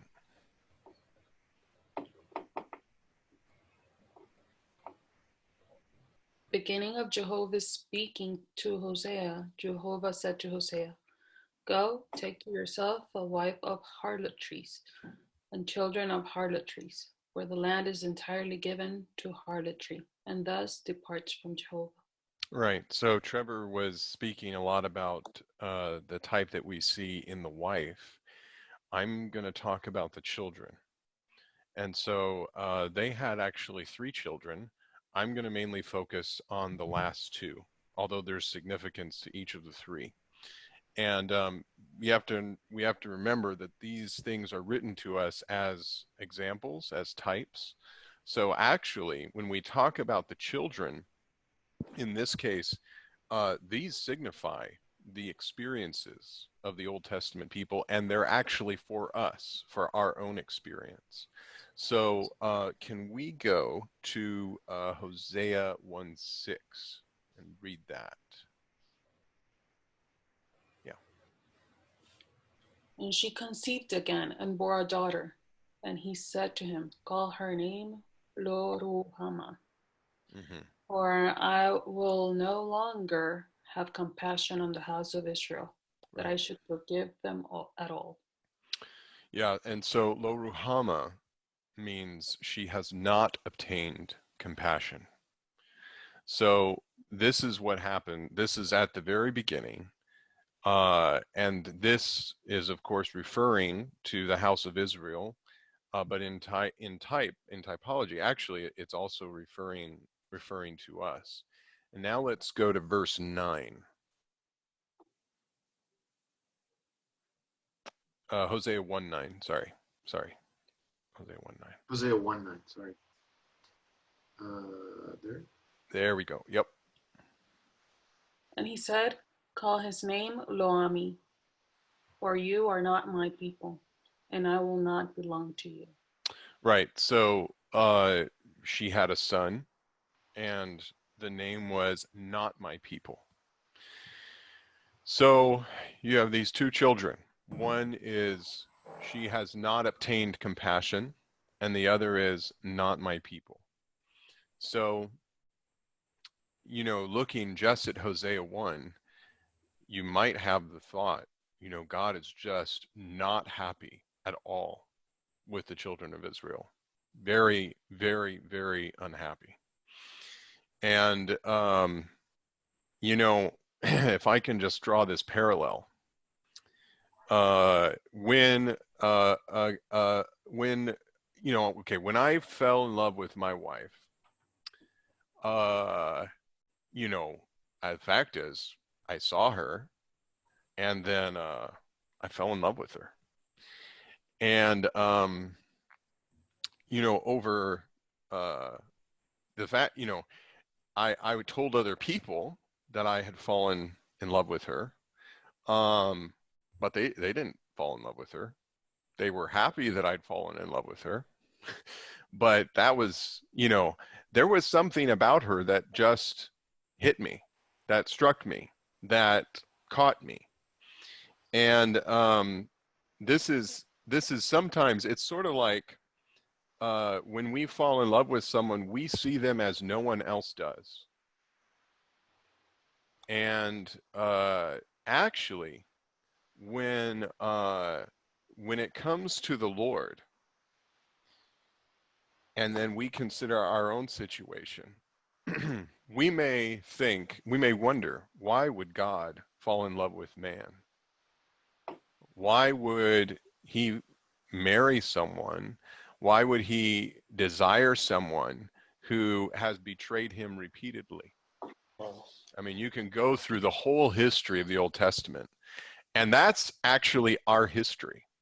And if we reflect on our own experience, we realize actually, repeatedly, we have not been faithful to the Lord.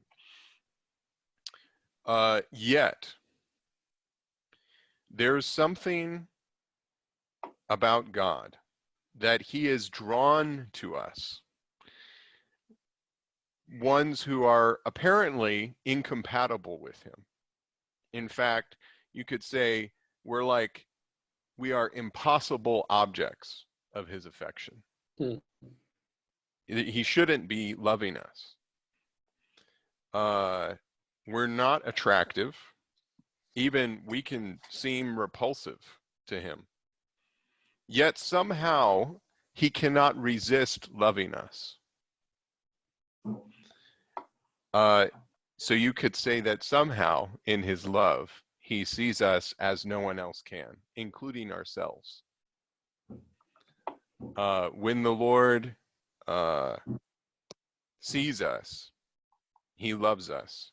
And part of this is wrapped up in his being because God is love. But it's also wrapped up with his eternal intention and with his predestination, that he has chosen us. And so when he sees us as no one else, including ourselves, see us. Okay, so now let's go to Hosea chapter 2, the first verse.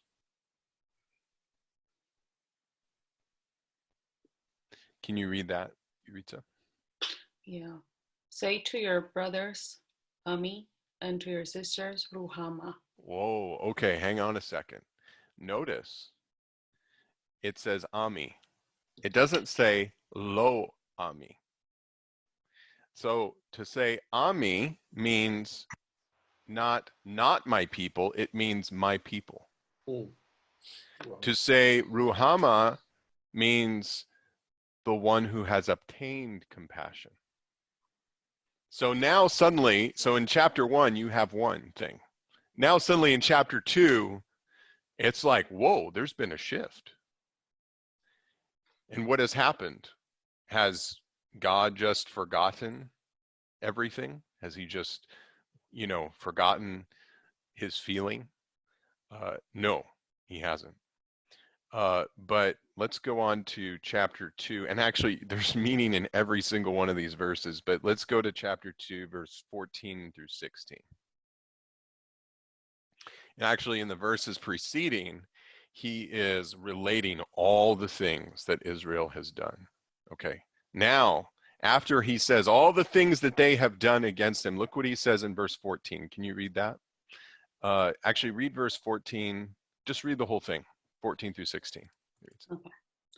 Therefore, I am now luring her, and I will bring her into the wilderness, and I will speak to her heart, and I will give her her vineyards from there, the valley of Achor as a door of hope, and she will respond there as in the days of her youth, and as in the day when she came up out of the land of Egypt.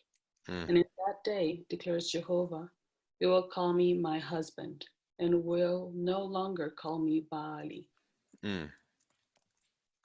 Okay, so I actually really like this. I just like this phrase. Therefore, I am now luring her, and I will bring her into the wilderness, and I will speak to her heart. We need to allow the Lord to speak to our heart. And actually, we have to realize many times the enemy will lie to us about how the Lord feels about us. We, many times, are our own the enemy will send in a thought and we'll just cooperate with that thought. And as a result, we will stay away from the Lord. We won't have fellowship with him. But we have to realize that actually in God's view, he's always trying to woo us back to himself.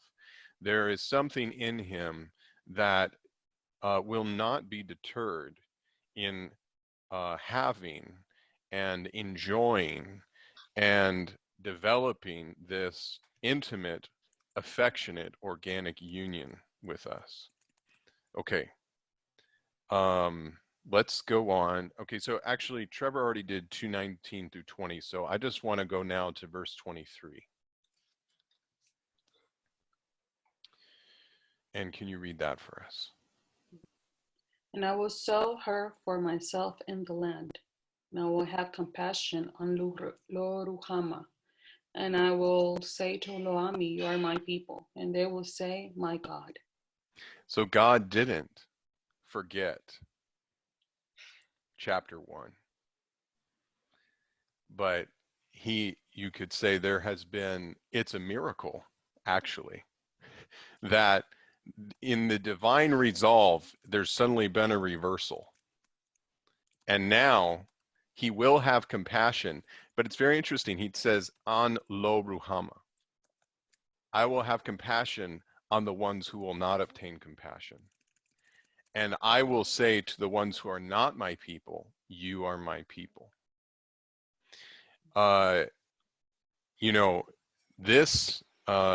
This whole chapter, Hosea 2, actually corresponds to John chapter 3. Because in John chapter 3, we are serpents. We have the serpentine nature. But by virtue of the amazing miracle of regeneration where we are born of God, we who are serpentine get set on the journey, the process of actually becoming the bride of Christ, which you see in John 3:29. So anyway, to me this is absolutely amazing that we start out as ones who do not obtain compassion and who are not his people. But through regeneration, through the process that the Lord went through, drawing us as cords of a man with bands of love, actually, we eventually become the bride. But it's not, it's with the realization that we don't merit his compassion and we really shouldn't be his people. But we are, and we become such because of the process that he has gone through. So it's on him. We in ourselves don't merit anything, but the Lord has done all this so that we could be his people, that we could be his bride. So anyway, that's Hosea. And actually, just on a side note, the Bible's amazing. Hosea 11:4 basically summarizes the entire Gospel of Luke. Okay. Anyway, let's go on. I think we're going to go on to Nathan, and we're going to just look at Song of Songs a little bit before we conclude. Yeah, so what Nathaniel just said there, eventually it's like even right now as Nathaniel was talking, I was just seeing connections of Hosea to the book of Revelation, to Genesis. It's just woven together in such an amazing and beautiful way, this theme. But because of time, we just got to keep moving. So another place that this connects us becoming God's people and he becoming our God is also seen in a book called the Song of Songs, which is actually known. I was raised actually calling it the Song of Solomon. And if you're from other, if you know this song at all, some people call it the Song, other people call it Canticles.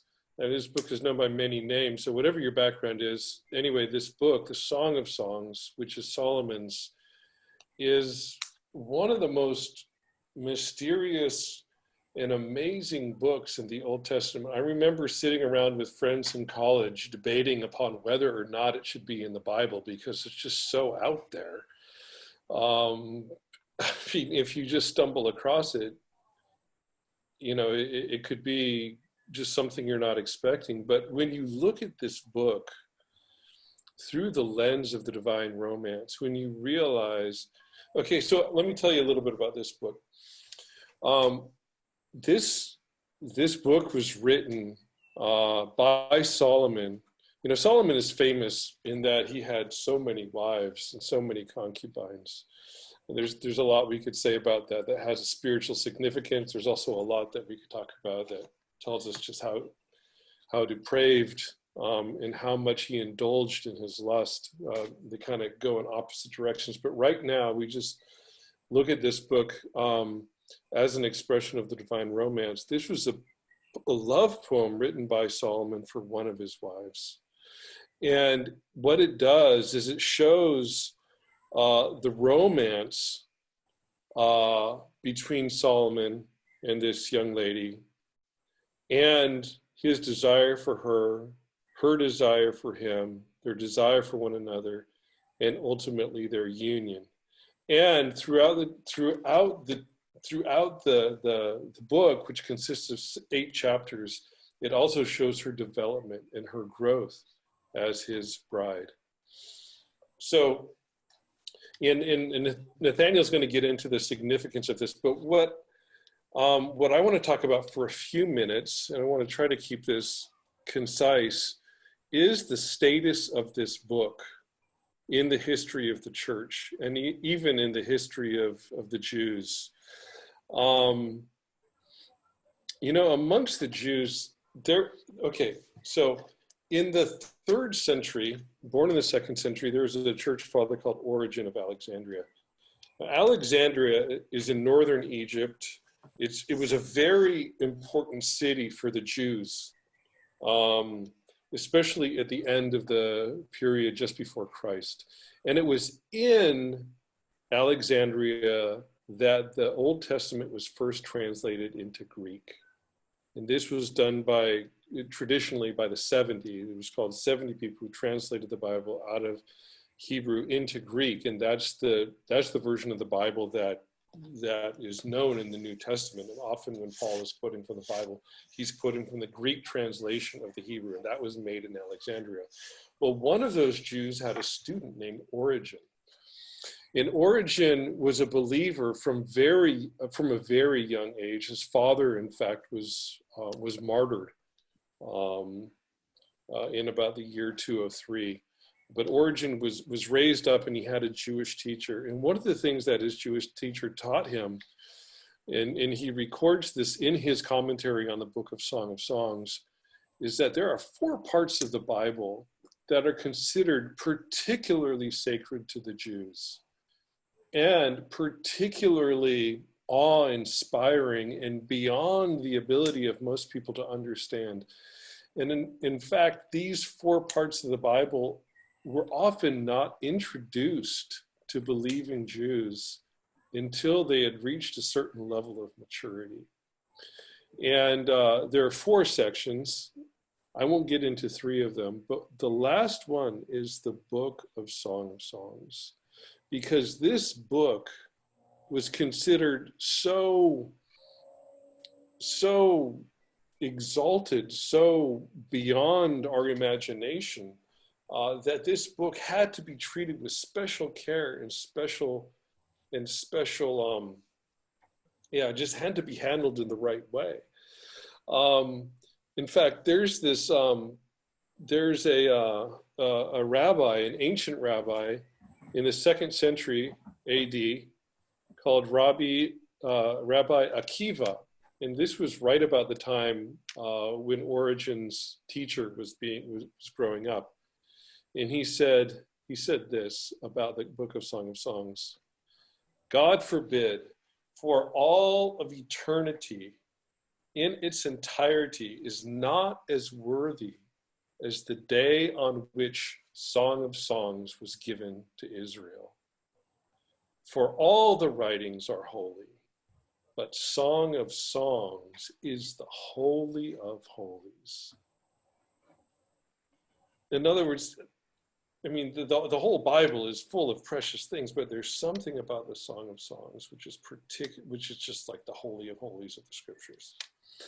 In fact, Trevor, I don't know if we have time for this, but Trevor, you had this really interesting story of this Jewish professor that you had, right? Do you want to? Are you available to tell that story? I mean, basically, really quickly, I was a religious studies major. I minored in Jewish studies, and one of my professors at the university was a rabbi. And I loved taking his classes because of all the stuff he would say. I mean, just this stuff that Christians don't talk about. And one of the things he shared with us in class one time was that the Song of Songs, or the Song of Solomon, was argued about for centuries amongst Jews, whether or not it should be canonized in the Bible. And by canonized, we mean put into the Bible. So they basically debated about this, and they thought it was too provocative of a book. There's no way it's the Word of God. There's no way. And they came to this conclusion that, okay, the only way we're going to add it into the Hebrew Bible, which we would call the Old Testament, is if we recognize this book from one aspect specifically, and that is God, Jehovah, marrying Israel. And so this is the Jewish perspective of the Song of Songs, is that this is God courting Israel. And so he told us that even to this day, you have to be a certain age to be able to read it if you are a Orthodox Jew. But anyway, that's basically the story. So this is the view that we should have when we come to the Song of Songs. Yeah. And this view has been held, since antiquity, that this book is like the divine romance par excellence. This book is the divine romance in 8 chapters. And I just want to say a couple things about it. So this view of the Song of Songs having this status was quickly adopted very early in church history. In the first one we know of is Origen of Alexandria that I was telling you about. He wrote a commentary on the book of Song of Songs. And he also had a bunch of messages on the Song of Songs that he just spoke just to build up the saints. It wasn't a book that he wrote, but he got up at the saints and say, hey, can you say something about Song of Songs? So he gave this series of messages on the Song of Songs. We have them both. It's amazing. They were written in the 230s, probably. But starting from Origen, and even the Jewish tradition before that, there's been an immense amount of attention paid on the book of Song of Songs because of what it tells us about the relationship between God and man. And in fact, up to the year 1500, I think it was up into the year 1500, and I think even after that, the book that had the most commentaries written about it was not John, that we would expect. It was not the book of Genesis that we might expect. It was the book of Song of Songs. The book of Song of Songs is the most commented upon book in the pre-modern era of the entire Bible. So that tells us something about its importance. I think now if you talk to our, typical brothers and sisters in Christ around us, we don't talk about it much, but this has been central in the history of the church. And I just want to, mention one thing about it here. The reason it's been central is not because it's a doctrinally rich book. I mean, it is that. There's a lot of, Christ is in there, God is in there, the church is in there. There's a lot to say theologically. But the reason the book has been so necessary is because it has not only taught us about the union of God and believers in Christ in the divine romance, but it's demonstrated for us how to practice that union.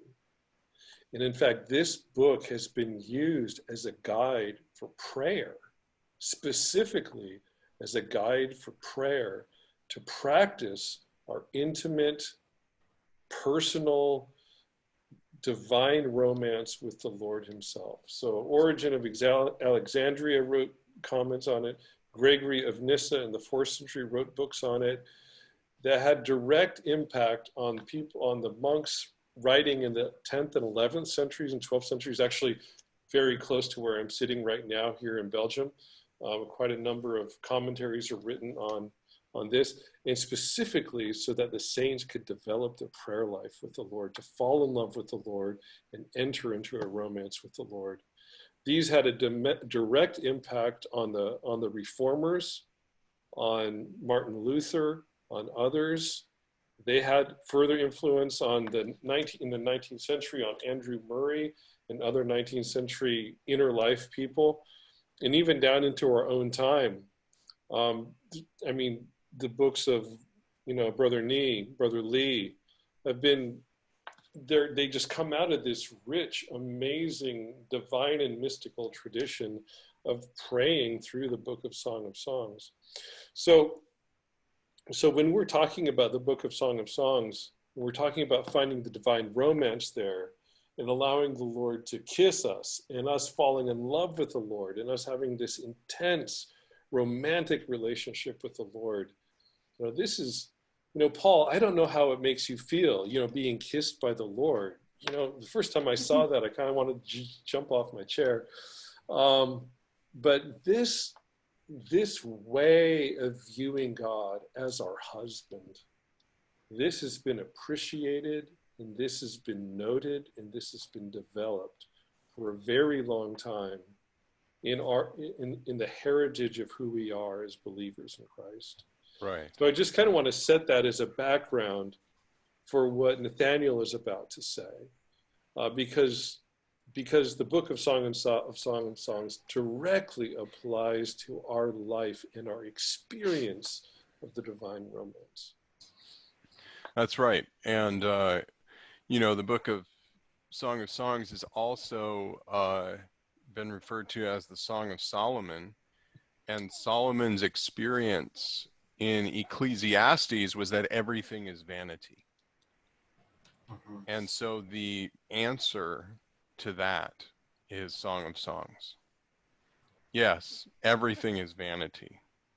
But that's not what is happening in the universe. What is happening in the universe is that God is courting his people to eventually make us the same as he is.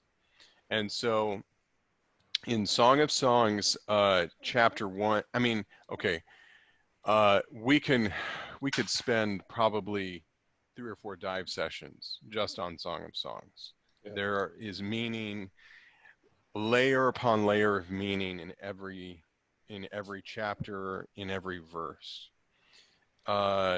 But I think what I'm going to emphasize is really in Song of Songs chapter 6. Before I do that, though, I just want to point out that actually, beginning from chapter 1, there is a progression that the country girl or the seeker passes through. And she starts out being drawn by the Lord.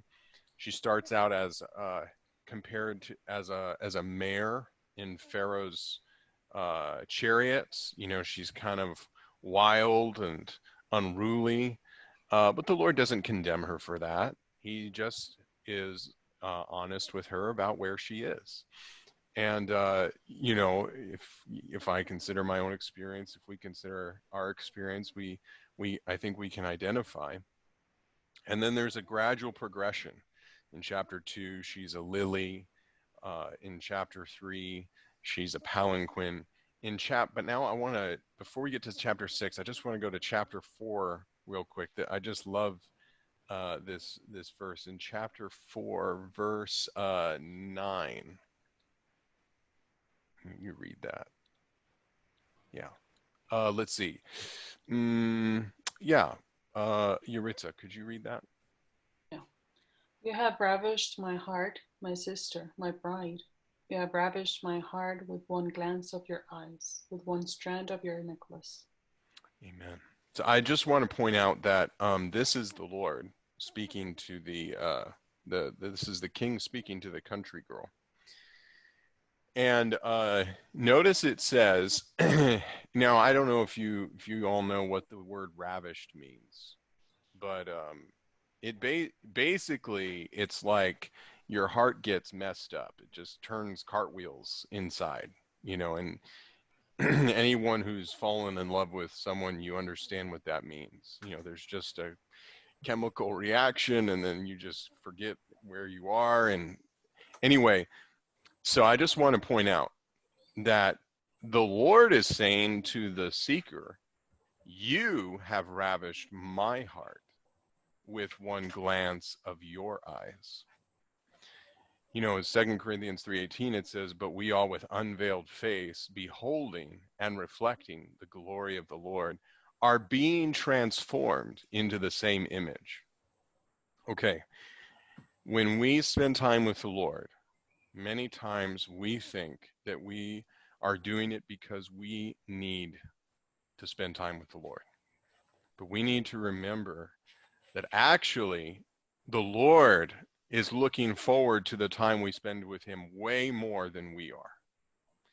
In fact, if we just glance at him, it causes his heart to do cartwheels. Okay. All right. So let's go on to Song of Songs 6.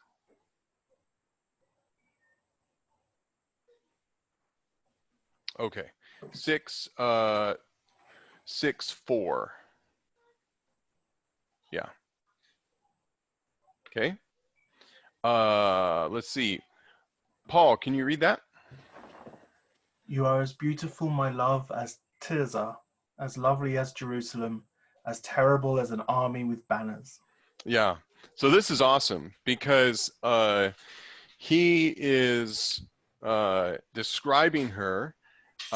First, he's actually describing her as a city. So she's as beautiful as a city. And this actually links all the way to Revelation, which we will get to in our conclusion.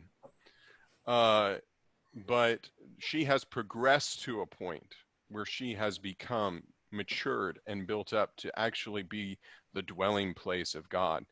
But not only is she beautiful in the Lord's eyes, but she's also described as terrible as an army with banners. And so in the Lord's eyes, she's beautiful. In the enemy's eyes, she's terrifying. She's terrible. And that's exactly what we want to be. We want to be beautiful to the Lord, but we have to remember, actually, the more beautiful we become to the Lord, the more terrifying and terrible we become to his enemy. So that's awesome. Okay. I think Nathan has a point of application for us, and then we're going to conclude with Revelation. Yeah, so, I just wanted to bring us back into the New Testament. And let's look at Matthew 22:36.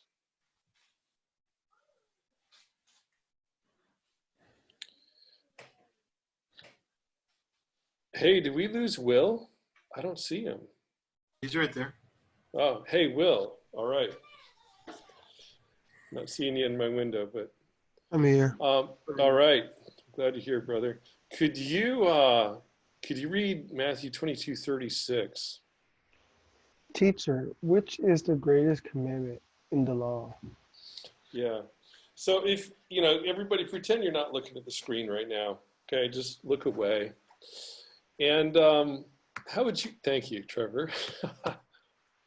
What would we say if the Lord were standing in front of us and he said to us, what is the greatest commandment of the law?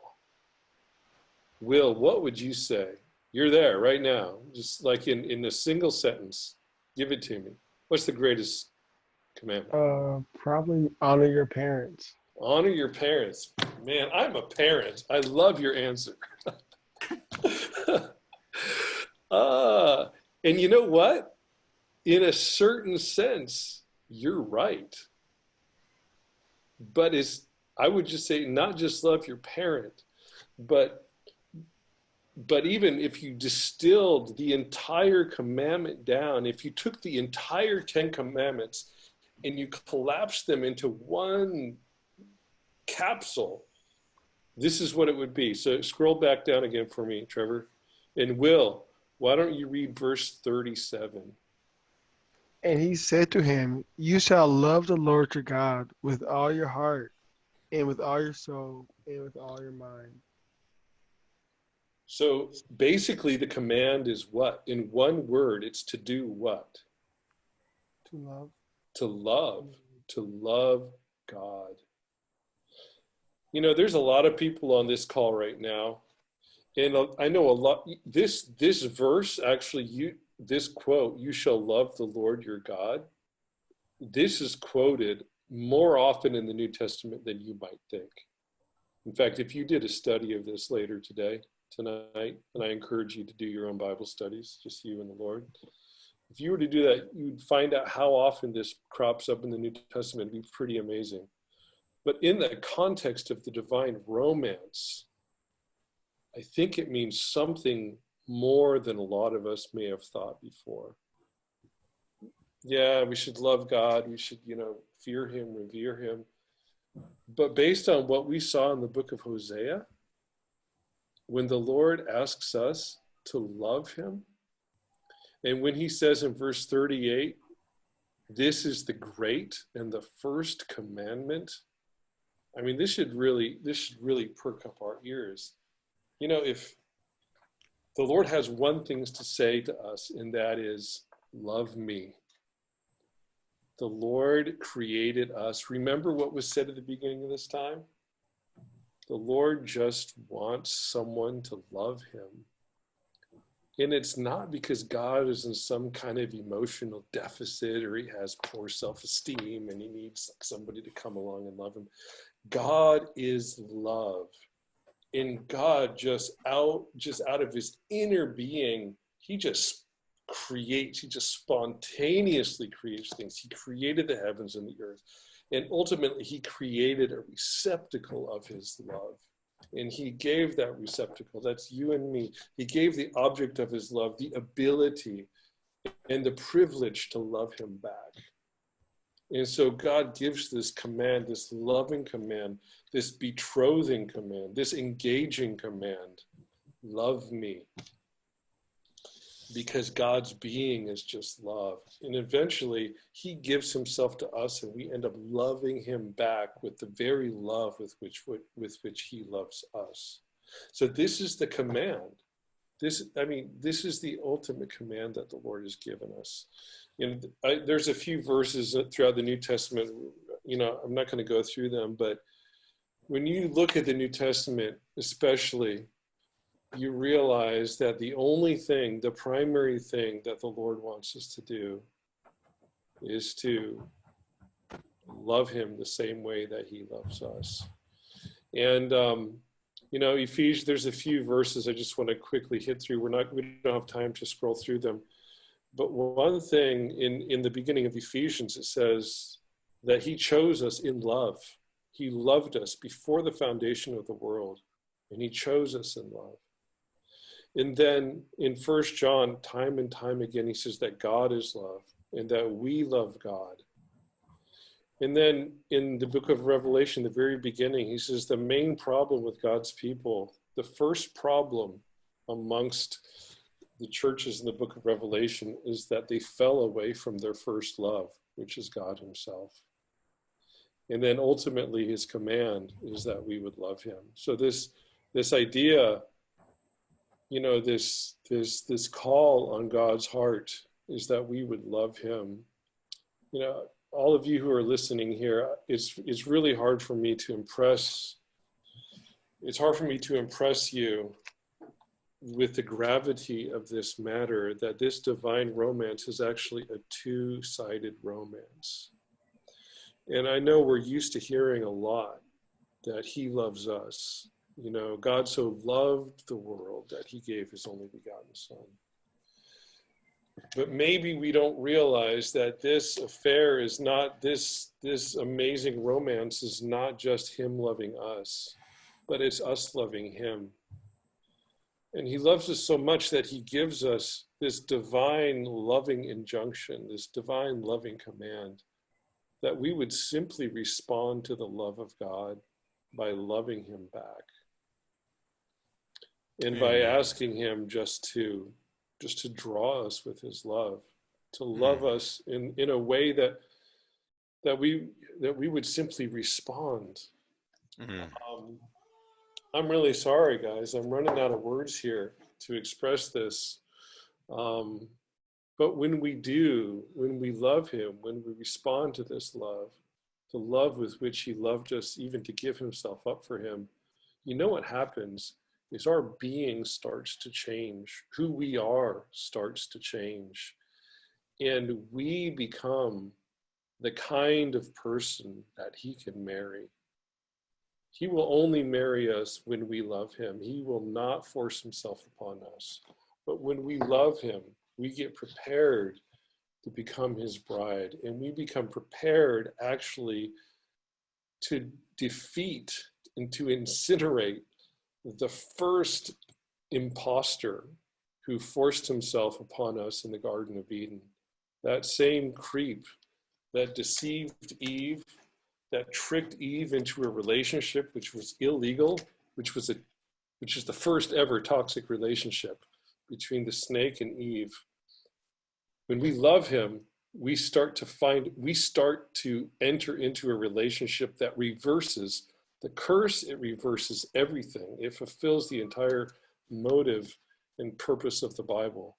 Amen. And to demonstrate that, we're going to come back to the book of Revelation, to the very end of the very end of the Bible, specifically to chapter 19. And I'm not sure who's taking this next point. Is it me? is it Nathaniel? Yeah, I can do a little bit, and then y'all feel free to jump in. All right. But this is how we're going to conclude with let's go to Revelation 19, 7 through 8. And let's see, Yuritsa, can you read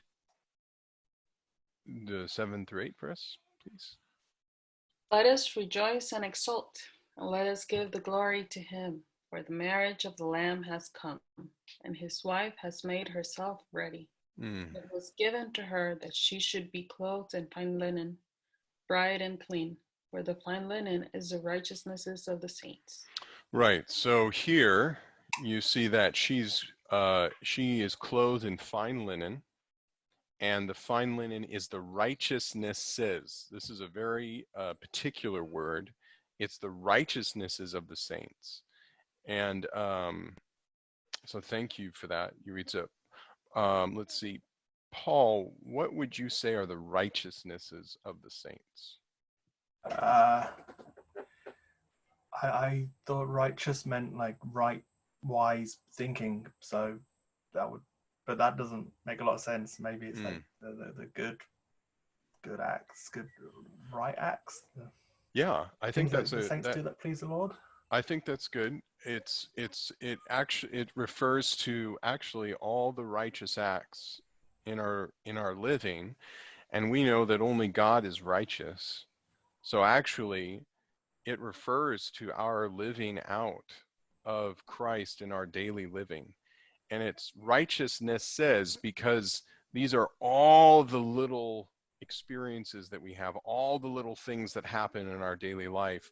They are little by little, this is what actually becomes the garment that qualifies us. And so really quickly, I'm going to let's jump back to Psalm 45. And let's see, Psalm 45. Paul, can you read verses, let's read verses 13 and 14. The king's daughter is all glorious within the royal abode. Her garment is a woven work inwrought with gold. She will be led to the king in embroidered clothing. The virgins behind her, her companions, will be brought to you. Right. So actually in Psalm 45, we see two garments. And the first garment is a woven work inwrought with gold. And so this woven work, weaving and embroidery are actually two different things. So woven implies that it's something that has been produced, and notice it says it's enwrought with gold. This refers actually to Christ's objective righteousness clothing us. Okay, so when we receive the Lord, actually, like the prodigal son in Luke 15, he just gets the robe on him, right? He's just clothed with it. And this is awesome. This is related. This is objective, but there's a subjective aspect. And this subjective aspect is what we're talking about when we say the righteousnesses of the saints. When we talk about this second garment, which is embroidered clothing. And embroidery is very different from weaving. Embroidery involves, it's something that happens really stitch by stitch. And so this is what happens in our daily life, in our experiences with the Lord. Every time we experience the Lord in our daily living, we're adding another stitch to our wedding garment. So now let's go back to Revelation 19.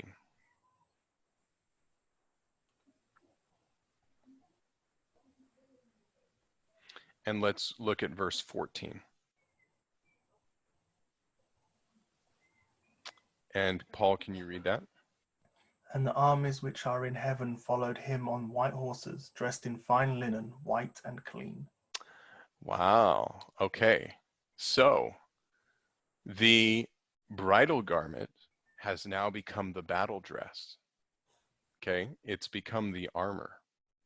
So what all of our experiences that we have of the Lord in our daily life, the little stitching that happens day by day, this not only is what prepares us to be the bride, but it actually also makes us the warrior.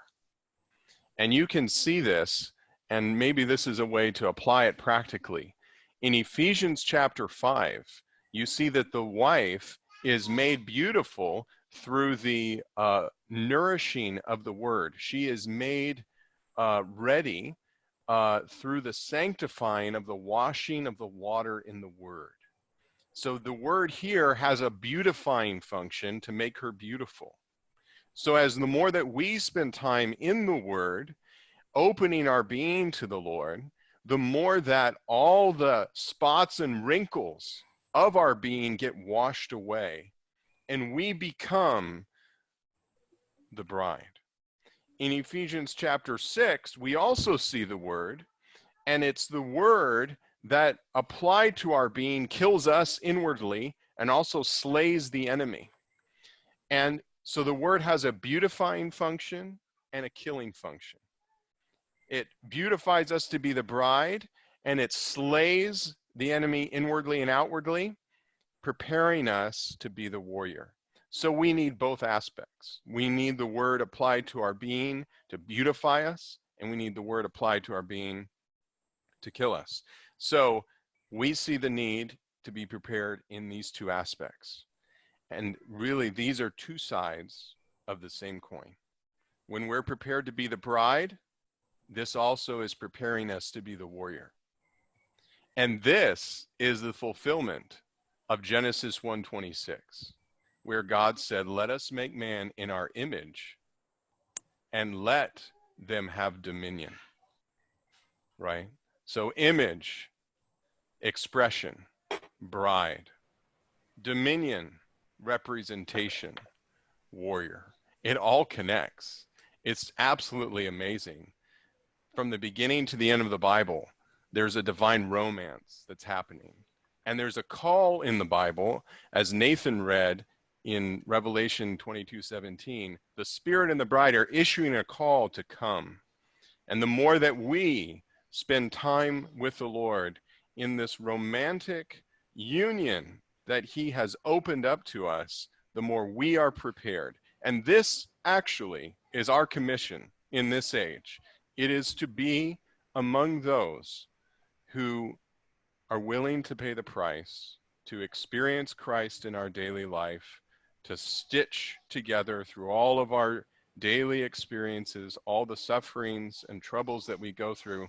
The stitches are being added so that eventually we have the second garment, the righteousnesses of the saints, our armor that we go to with the Lord when we join him at Armageddon.